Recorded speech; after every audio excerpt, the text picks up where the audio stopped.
মার্কিন president Donald Trump অত্যন্ত আত্মবিশ্বাসের সঙ্গে ঘোষণা করেছেন যে যুক্তরাষ্ট্র ইরানের সমস্ত সমৃদ্ধ ইউরেনিয়াম নিজেদের নিয়ন্ত্রণে নিয়ে নেবে।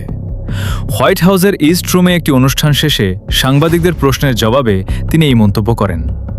তাকে সুনির্দিষ্টভাবে জিজ্ঞাসা করা হয় কিভাবে এই ইউরেনিয়াম সংগ্রহ করা হবে, তখন ট্রাম্প বিস্তারিত কোনো ব্যাখ্যা না দিয়ে কেবল দুবার পুনরাবৃত্তি করেন, আমরা এটি পাবই।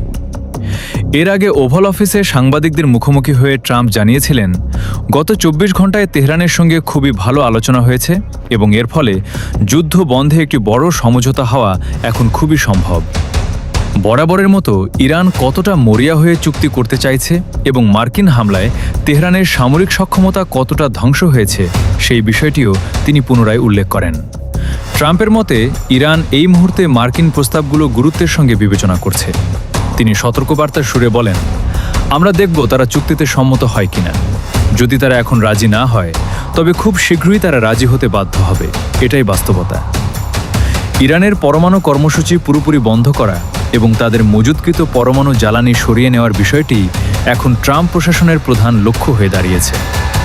তেহরানের পক্ষ থেকে কোনো আনুষ্ঠানিক প্রতিক্রিয়া না পাওয়া গেলেও ট্রাম্পের এই অনড় অবস্থান মধ্যপ্রাচ্যের ভূ রাজনীতিতে নতুন উত্তেজনা সৃষ্টি করেছে।